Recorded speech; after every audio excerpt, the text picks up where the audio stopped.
اعوذ باللہ من الشیطان الرجیم بسم اللہ الرحمن الرحیم۔ السلام علیکم viewers, welcome to our channel خوابوں کی تعبیر۔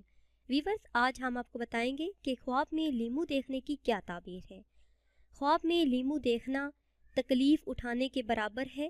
اگر کوئی شخص خواب میں لیمو دیکھتا ہے یا پھر لیمو کھاتا ہے یا پھر لیمو خریدتا ہے تو ان تینوں کی ایک ہی تعبیر ہے کہ ایسا شخص جس نے خواب میں لیمو کھایا یا خریدا یا دیکھا وہ تکلیف میں مبتلا ہوگا، مصیبت اٹھائے گا اور کسی بہت بڑی حیرانی میں پھنس جائے گا۔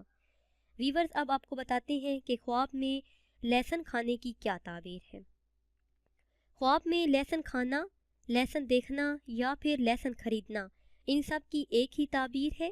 یہ خواب دیکھنے والا مال حرام پائے گا، اور اگر دیکھے کہ مال حرام پایا ہے اور کھا بھی لیا ہے تو رنج و غم میں مبتلا ہونے کی دلیل ہے۔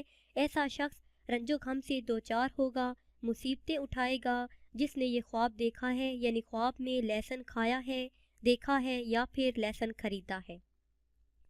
ویورز، اب آپ کو بتاتے ہیں کہ خواب میں آلو دیکھنے کی کیا تعبیر ہے۔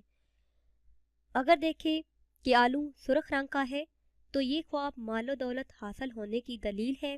ایسا شخص سخی ہوگا، مالدار ہوگا اور اس کے کاروبار میں بہت زیادہ ترقی واقع ہوگی۔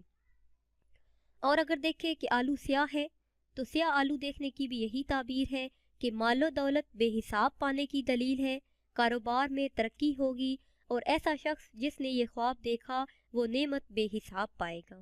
اور خواب میں آلو زرد دیکھنا بیماری میں مبتلا ہونے کی دلیل ہے اور ایسا شخص پریشانی اٹھائے گا، پریشانی میں مبتلا ہوگا۔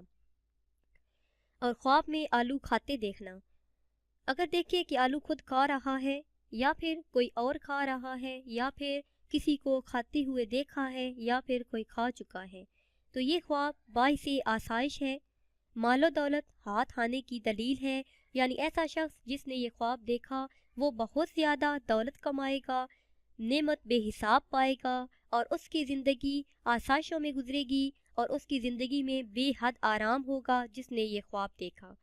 ویورز، اگر آپ کسی خواب کی تعبیر جاننا چاہتے ہیں تو وہ آپ کمنٹس کے ذریعے ہم سے جان سکتے ہیں۔ ہماری پوری کوشش ہوگی کہ آپ کو آپ کے خواب کی تعبیر جلد سے جلد بتائی جائے۔ Viewers, I hope you like this video and also comments and share and subscribe my channel. Thanks.